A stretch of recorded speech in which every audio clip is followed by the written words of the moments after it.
शुक्लाम्बरधरं विष्णुं शशिवर्णं चतुर्भुजं प्रसन्नवदनं ध्यायेत् सर्वविघ्नोपशान्तये। व्यासं वसिष्ठनप्तारं शक्तेः पौत्रमकल्मषं पराशरात्मजं वन्दे सुकतातं तपोनिधिं। व्यासाय विष्णुरूपाय व्यासरूपाय विष्णवे नमो वै ब्रह्मनिधये वासिष्ठाय नमो नमः। अविकाराय शुद्धाय नित्याय परमात्मने सदैकरूपरूपाय विष्णवे सर्वजिष्णवे। यस्य स्मरणमात्रेण जन्म संसारबन्धनात् विमुच्यते नमस्तस्मै विष्णवे प्रभविष्णवे। ॐ नमो विष्णवे प्रभविष्णवे। श्रीवैशम्पायन उवाच श्रुत्वा धर्मानशेषेण पावनानि च सर्वशः युधिष्ठिरः सान्तनवं पुनरेवाभ्यभाषत। युधिष्ठिर उवाच किमेकं दैवतं लोके किं वाप्येकं परायणम् सुवन्तः कङ्कमर्चन्तः प्राप्नुयुर्मानवाः शुभम्। को धर्मः सर्वधर्माणां भवतः परमो मतः किञ्जपन्मुच्यते जन्तुर्जन्म संसारबन्धनात्।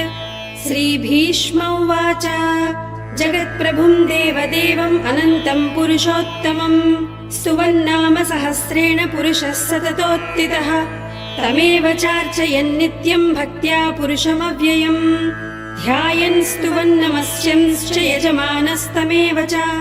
अनादिनिधनं विष्णुं सर्वलोकमहेश्वरं लोकाध्यक्षं स्तुवन् नित्यं सर्वदुःखादिगो भवेत्। ब्रह्मण्यं सर्वधर्मज्ञं लोकानां कीर्तिवर्धनं लोकनाथं महद्भूतं सर्वभूतभवोद्भवम्।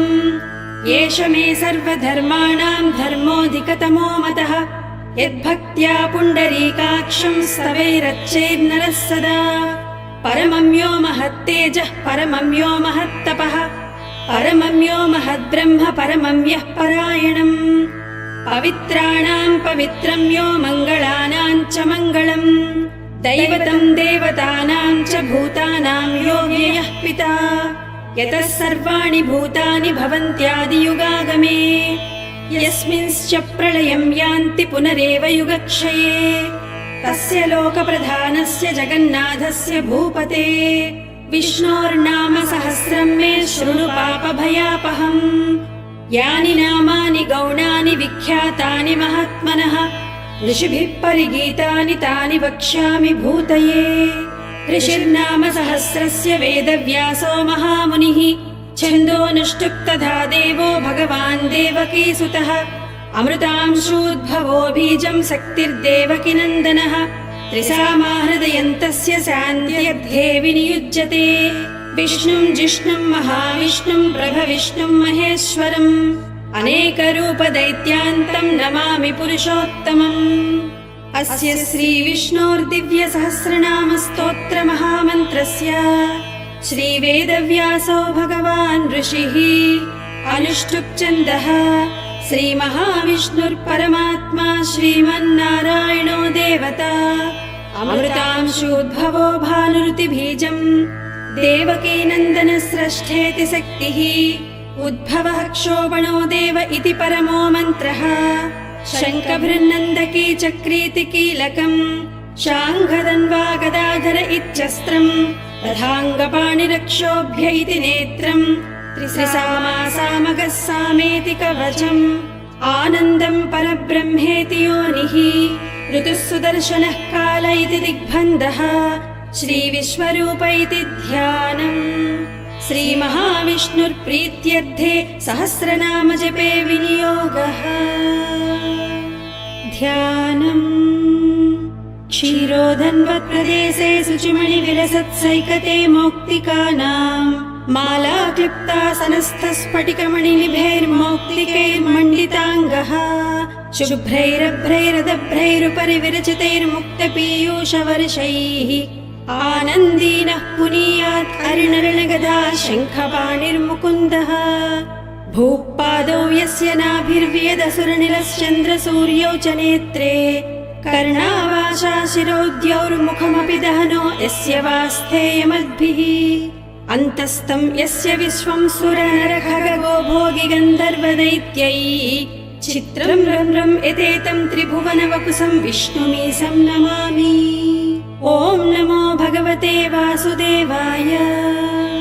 शान्ताकारं भुजगशयनं पद्मनाभं सुरेशं विश्वाधारं गगनसदृशं मेघवर्णं शुभांगं लक्ष्मीकान्तं कमलनयनं योगिहृद्ध्यानगम्यं वन्दे विष्णुं भवभयहरं सर्वलोकैकनाथं मेघश्यामं पीतकौसेयवासं श्रीवत्साङ्कं कौस्तुभोद्भासिताङ्गं पुण्योपेतं पुण्डरीकायताक्षं विष्णुं वन्दे सर्वलोकैकनाथम् सशङ्खचक्रं सकिरीटकुण्डलं सपीतवस्त्रं सरसीरुहेक्षणं सहारवक्षस्थलशोभिकौस्तुभं नमामि विष्णुं शिरसा चतुर्भुजम् छायायां पारिजातस्य हेमसिंहासनोपरि आसीनमम्बुधश्याममायताक्षमलङ्कृतं चन्द्राननं चतुर्बाहुं श्रीवत्साङ्कितवक्षसं रुक्मिणी सत्यभामाभ्यां सहितं कृष्णमाश्रये।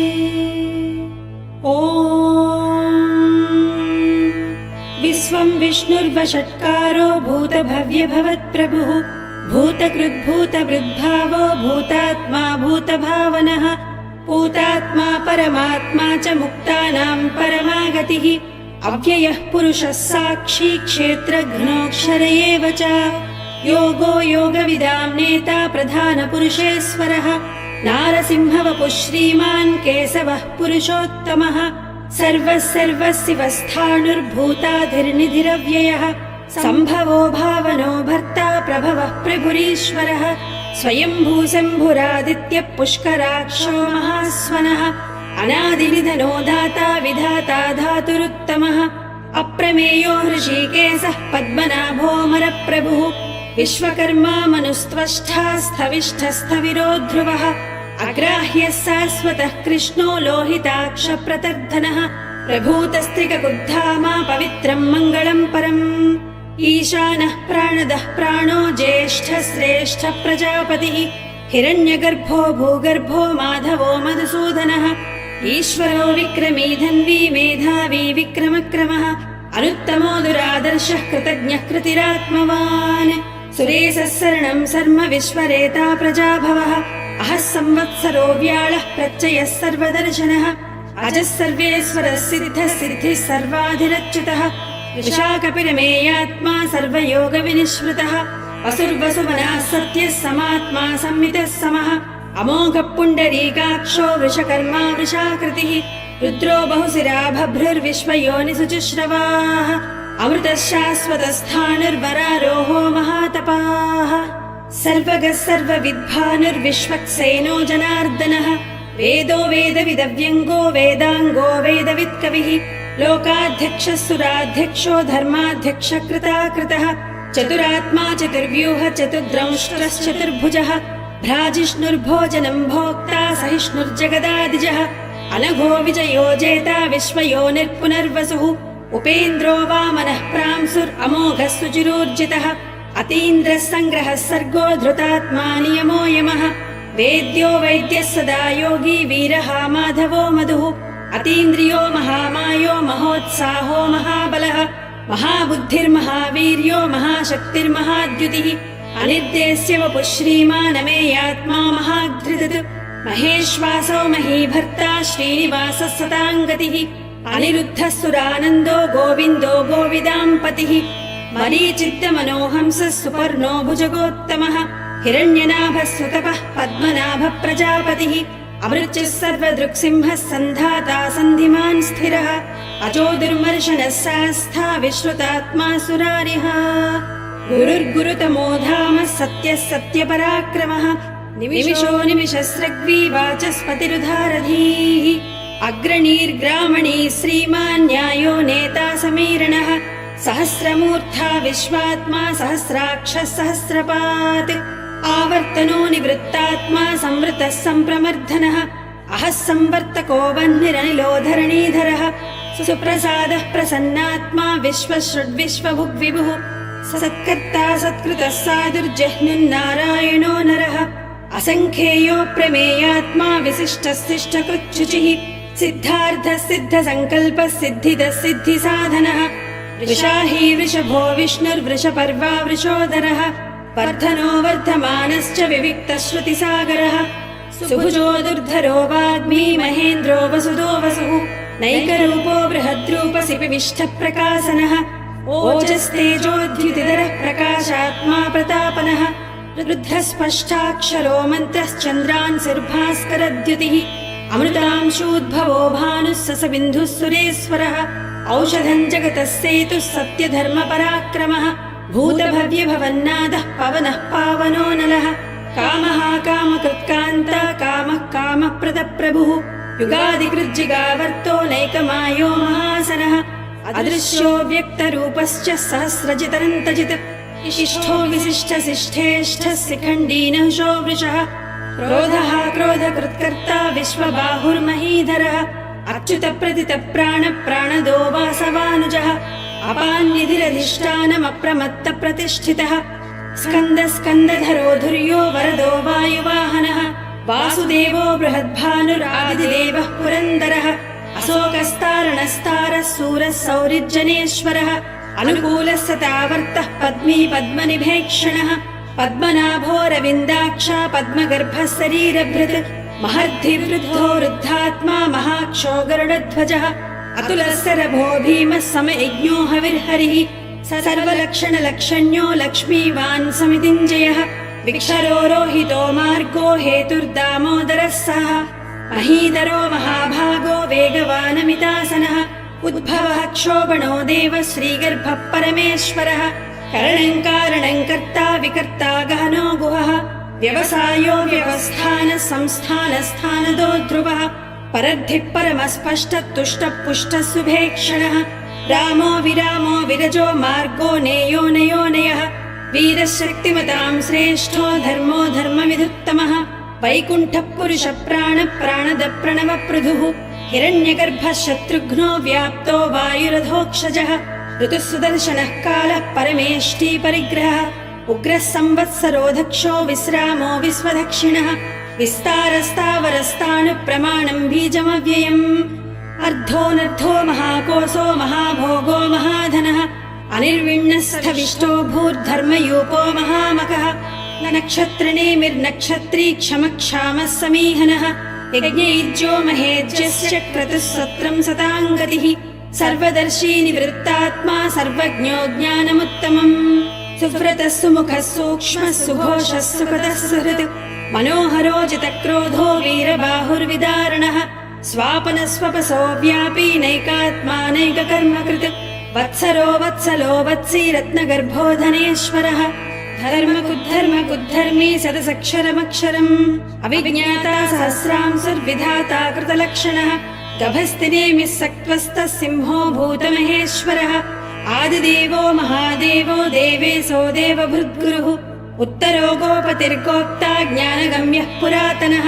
शरीरभूतवृद्भोक्ता कपीन्द्रो भूरि दक्षिणः सोमपोऽमृतपः सोमः पुरुजित्पुरुषोत्तमः विनयोजयः सत्यसन्धो दासार्हः सात्वताम् पतिः जीवो विनयिता साक्षी मुकुन्दोऽमितविक्रमः अम्बोनिधिरनन्तात्मा महोदधिशयोऽन्तकः अजो महर्हः स्वाभाव्योजितामित्रप्रमोदनः आनन्दो नन्दनो नन्दः सत्यधर्मा त्रिविक्रमः महर्षि कपिलाचार्य कृतज्ञो मेदिनीपतिः त्रिपदस्त्रिदशाध्यक्षो महाशृङ्गकृतान्तकृत् महावराहो गोविन्दः सुषेणः कनकाङ्गदी गुह्यो गभीरो गहनो गुप्तश्चक्रगदाधरः वेदास्वाङ्गोजितः कृष्णो दृढः सङ्कर्षणोच्युतः वरुणो वारुणो वृक्षः पुष्कराक्षो महामनाः भगवान् भगहानन्दी वनमाली हलायुधः आदित्यो ज्योतिरादित्यः सहिष्णुर्गतिसत्तमः सुधन्वाखण्ड परसुर्दारुणो द्रविणप्रदः दिविक्स्पृक् सर्वदृग्व्यासो वाचस्पतिरयो निजः त्रिसामासामगः साम निर्वाणम् भेषजम् विशक् सन्न्यासकृच्चमः शान्तो निष्ठा शान्तिः परायणम् शुभाङ्गः शान्तिदस्रष्टा कुमुदः कुवलेशयः गोहितो गोपतिर्गोप्ता वृषभाक्षो वृषप्रियः अनिवर्ती निवृत्तात्मा संक्षेप्ताक्षेमकृच्छिवः श्रीवत्सवक्षा श्रीवासः श्रीपतिः श्रीमताम्बरः श्रीधर श्रीश श्रीनिवासः श्रीनिधिः श्रीविभावनः श्रीधर श्रीकर श्रेयः श्रीमान् लोकत्रयाश्रयः स्वक्षस्वङ्गः सतानन्दो नन्दिर्ज्योतिर्गणेश्वरः विजितात्मा विधेयात्मा सत्कीर्तिश्चिन्न संशयः उदीर्णः सर्वतक्षक्षुरनीसः शाश्वतस्थिरः भूषयो भूषणो भूतिर्विशोकः शोकनाशनः अर्चिष्मानर्चितः कुम्भो विशुद्धात्मा विशोधनः अनिरुद्धो प्रतिरथः प्रद्युम्नो मितविक्रमः कालनेमिनिहावीरः सौरिः सूरजनेश्वरः त्रिलोकात्मा त्रिलोकेशः केशवः केशिहा हरिः कामदेवः कामपालः कामीकान्तः कृतागमः अनिर्देश्य वपुर्विष्णुर्वीरोऽनन्तो धनञ्जयः ब्रह्मण्यो ब्रह्मकृद्ब्रह्मा ब्रह्म ब्रह्मविवर्धनः ब्रह्मविद्ब्राह्मणो ब्रह्मी ब्रह्मज्ञो ब्राह्मणप्रियः महाक्रमो महाकर्मा महातेजा महोरगः महाक्रतुर्महायज्वा महायज्ञो महाहविः स्तव्यस्तव प्रियस्तोत्रम् स्तुतिस्तोतारणप्रियः पूर्णः पूरयिता पुण्यः पुण्यकीर्तिरनामयः मनोजवस्तीद्धकरो वसुरेता वसुप्रदः वसुप्रदो वासुदेवो वसुर्वसुमनाहविः सद्गतिः सत्कृतिः सत्ता सद्भूतिः सत्परायणः सूरसेनो यदुश्रेष्ठः सन्निवासः सुयामुनः भूतावासो वासुदेवः सर्वासु निलयो नलः दर्पः दर्पदो दृप्तो दुर्धरोधापराजितः विश्वमूर्तिर्महामूर्तिर्दीप्तमूर्तिरमूर्तिमान् अनेकमूर्तिरव्यक्तः शतमूर्तिः सदाननः एकोनैकः स वः किम् एतत्पदमनुत्तमम् लोकबन्धुर्लोकनाथो माधवो भक्तवत्सलः सुवर्णवर्णो हेमाङ्गो वराङ्गश्चन्दनाङ्गदी वीरः विषमः शून्यो घृतासीरसलश्चलः अमानीमानदो मान्यो लोकस्वामी त्रिलोकधृत् सुमेधा मेधजो धन्यः सत्यमेधाधराधरः तेजो वृषोद्युतिधरः सर्वशस्त्रभृताम्बरः प्रग्रहो निग्रहो व्यग्रो नैकशृङ्गो गदाग्रजः चतुर्मूर्तिश्चतुर्बाहुश्चतुर्व्यूहश्चतुर्गतिः चतुरात्मा चतुर्भावश्चतुर्वेदविदेकपात् समावर्तो निवृत्तात्मा दुर्जयो दुरतिक्रमः दुर्लभो दुर्गमो दुर्गो दुरावासो दुरारिः शुभाङ्गो लोकसारङ्गः सुतन्तुस्तन्तुवर्धनः इन्द्रकर्मा महाकर्मा कृतकर्मा कृतागमः उद्भवः सुन्दरः सुन्दो रत्ननाभः सुलोचनः अर्को वाजसनः शृङ्गी जयन्तः सर्वविज्जयी सुवर्णबिन्दुरक्षोभ्यः सर्ववागीश्वरेश्वरः महाह्रदो महागर्तो महाभूतो महानिधिः कुमुदः कुन्दरः कुन्दः पर्जन्यः पावनो निलः अमृतांसोऽमृतवपुः सर्वज्ञः सर्वतोमुखः सुलभः सुव्रतः सिद्धश्चत्रुजिश्चत्रुतापनः निग्रोधोदुम्बरो स्वस्थः क्षाणूरान्ध्रनिषूधनः सहस्रार्चिः सप्तजिह्वः सप्तैधा सप्तवाहनः अमूर्तिरणघोचिञ्चो भयकृद्भयनाशनः अणुद्बृहत्कुशस्थूलो गुणभृन्निर्गुणो महान् अधृतस्वधृतस्वास्थ्य प्राग्वंसो वंशवर्धनः भारभृत्कथितो योगी योगी स सर्वकामदः आश्रमश्रवणक्षामः सुपर्णो वायुवाहनः धनुर्धरो धनुर्वेदो दण्डो दमयितादमः अपराजितः सर्वसहो नियन्ता नियमो यमः सत्त्ववान् सात्विकः सत्यः सत्यधर्मपरायणः अभिप्रायप्रियार्होर्हः प्रियकृत्प्रीतिवर्धनः विहाय सगतिर्ज्योतिः सुरुचिर्हुतभुग्विभुः रविर्विलोचनः सूर्यः सवितारविलोचनः अनन्तो हुतभुग्भोक्ता सुखधोनैकदोऽग्रजः अनिर्विण्णः सदामर्षि लोकाधिष्ठानमद्भुतः सनातनतमः कपिलः कपिरव्ययः स्वस्तितः स्वस्तिकृस्वस्ति स्वस्ति भुक् स्वस्ति दक्षिणः अरौद्रकुण्डलीचक्री विक्रम्यूर्जितशासनः शब्दादिकः शब्दसहस्रशिरः सर्वरीकरः अक्रूरपेसलो दक्षो दक्षिणः क्षमिणाम्बरः विद्वत्तमो वीतभयः पुण्यश्रवणकीर्तनः उत्तारणो दुष्कृतिः पुण्यो दुःस्वप्ननाशनः वीरः रक्षणः सन्तो जीवनः पर्यवस्थितः अनन्तरूपोऽनन्तश्रीजितमन्युर्भयापहः चतुरस्रो गभीरात्मा विदिशो व्यादिशो दिशः अनादिर्भूर्भुवो लक्ष्मी सुवीरो रुचिराङ्गदः जननो जनजन्मादिर्भीमो भीमपराक्रमः आधारनिलयो धाता पुष्पहास प्रजागरः ऊर्ध्वगः सत्पदाचार प्राणदः प्रणवप्रणः प्रमाणम् प्राणनिलयः प्राणभूत्प्राणजीवनः तत्त्वम् तत्त्वविदेकात्मा जन्म मृत्युचरादिकः भूर्भुवस्वस्थरुस्तारः सविता प्रवितामहः यज्ञो यज्ञपतिर्यज्वा यज्ञाङ्गो यज्ञवाहनः यज्ञभृत् यज्ञकृत् यज्ञी यज्ञभुक् यज्ञसाधनः यज्ञान्तकृत् यज्ञगुह्यमन्नमन्नादयेव च आत्मयोनिस्वयम् जातो वैखानः सामगायनः देवकीनन्दनस्रष्टा क्षितिसप्पापनाशनः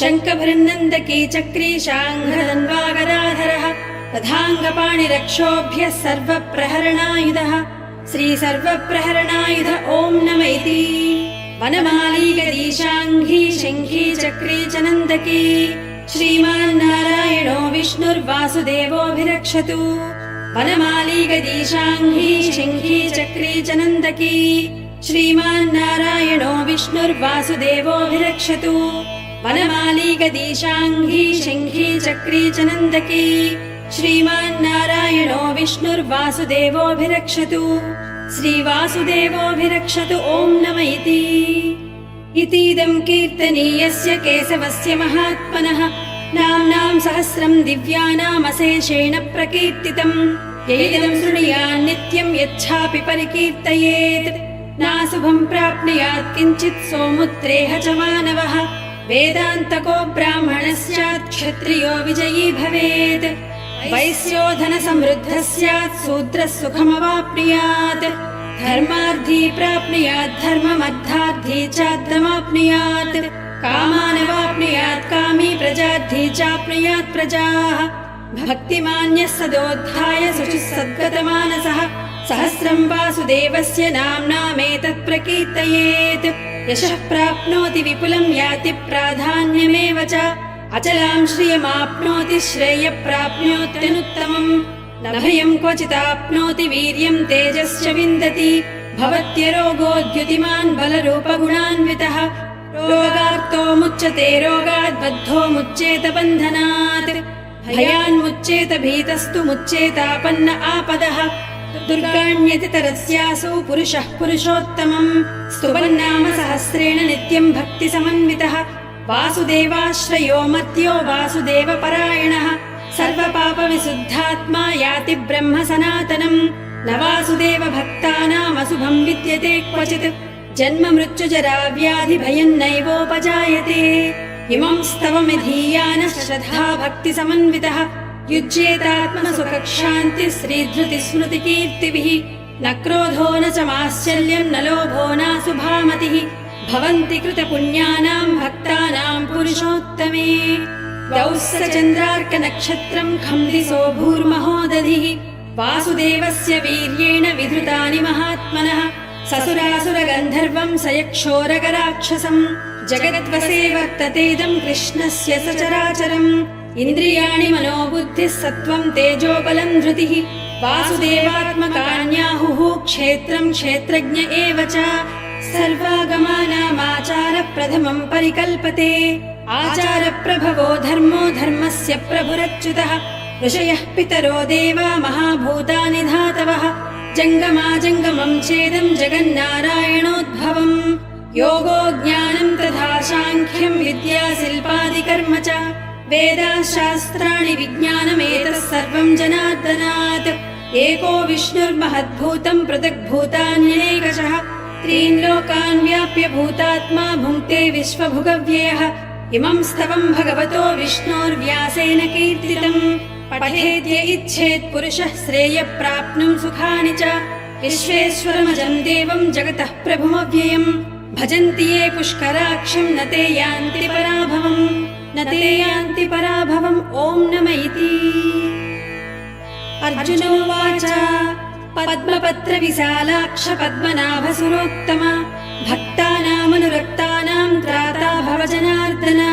श्रीभगवानुवाच यो माम् नाम सहस्रेण स्तोतुमिच्छति पाण्डव सोऽहमेकेन श्लोकेन स्तुत एव न संशयः स्तुत एव न संशय ॐ नम इति। व्यास उवाच वासनाद्वासुदेवस्य वासितं ते जगत्त्रयम् सर्वभूतनिवासोऽसि वासुदेव नमोऽस्तु ते। श्रीवासुदेव नमोऽस्तुत ॐ नम इति। पार्वत्युवाच केनोपायेन लघुना विष्णोर्नाम सहस्रकम् पठ्यते पण्डितैर्नित्यम् श्रोतुमिच्छाम्यहम् प्रभो। ईश्वर उवाच श्रीराम राम रामेति रमे रामे मनोरमे सहस्रनाम तत्तुल्यम् राम नाम वरानने। श्रीराम राम रामेति रमे रामे मनोरमे सहस्रनाम तत्तुल्यम् राम नाम वरानने। श्रीराम राम रामेति रमे रामे मनोरमे सहस्रनाम तत्तुल्यम् राम नाम वरानने। श्रीराम नाम वरानन ॐ नम इति। ब्रह्म उवाच नमोऽस्त्वनन्ताय सहस्रमूर्तये सहस्रपादाक्षि शिरोरुबाहवे सहस्रनाम्ने पुरुषाय सहस्वते सहस्रकोटियुगधारिणे नमः। सहस्रकोटियुगधारिणे नमः ॐ नम इति। सञ्जय उवाच यत्र योगीश्वरः कृष्णो यत्र पार्थो धनुर्धरः तत्र श्रीविजयोर्भूतिर्ध्रुवा नीतिर्मतिर्मम। श्रीभगवानुवाच अनन्याश्चिन्तयन्तो मां ये जनाः पर्युपासते तेषां नित्याभियुक्तानां योगक्षेमं वहाम्यहम्। परित्राणाय साधूनां विनाशाय च दुष्कृतां धर्म संस्थापनार्थाय सम्भवामि युगे युगे। आर्ता विषण्णाः शिथिलाश्च भीता घोरेषु च व्याधिषु वर्तमानाः सङ्कीर्त्य नारायण शब्दमात्रं विमुक्तदुःखाः सुखिनो भवन्तु। कायेन वाचा मनसेन्द्रियैर्वा बुद्ध्यात्मना वा प्रकृते स्वभावात् करोमि यद्यः सकलं परस्मै नारायणायेति समर्पयामि।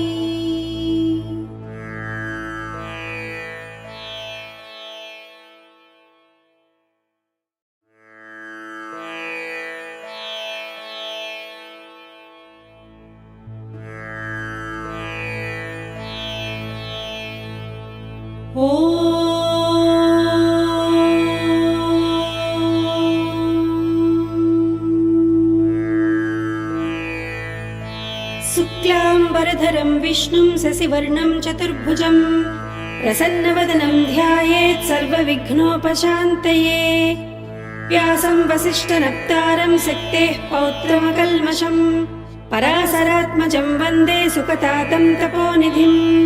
व्यासाय विष्णुरूपाय व्यासरूपाय विष्णवे नमो वै ब्रह्मनिधये वासिष्ठाय नमो नमः। अविकाराय शुद्धाय नित्याय परमात्मने सदैकरूपरूपाय विष्णवे सर्वजिष्णवे यस्य स्मरणमात्रेण जन्म संसारबन्धनात् विमुच्यते नमस्तस्मै विष्णवे प्रभविष्णवे। ॐ नमो विष्णवे प्रभविष्णवे। श्रीवैशम्पायन उवाच श्रुत्वा धर्मानशेषेण पावनानि च सर्वशः युधिष्ठिरः सान्तनवं पुनरेवाभ्यभाषत। युधिष्ठिर उवाच किमेकं दैवतं लोके किं वाप्येकं परायणं स्तुवन्तः कङ्कमर्चन्तः प्राप्नुयुर्मानवाः शुभम्।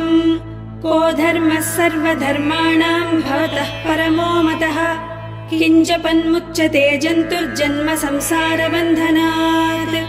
श्रीभीष्म उवाच जगत्प्रभुं देवदेवम् अनन्तं पुरुषोत्तमं स्तुवन्नाम सहस्रेण पुरुषः सततोत्थितः तमेव चार्चयन्नित्यं भक्त्या पुरुषमव्ययम् ध्यायन् स्तुवन्नमस्यंश्च यजमानस्तमेव च। अनादिनिधनं विष्णुं सर्वलोकमहेश्वरम् लोकाध्यक्षं स्तुवन्नित्यं सर्वदुःखादिगो भवेत्। ब्रह्मण्यं सर्वधर्मज्ञं लोकानां कीर्तिवर्धनम् लोकनाथं महद्भूतं सर्वभूतभवोद्भवम् एष मे सर्व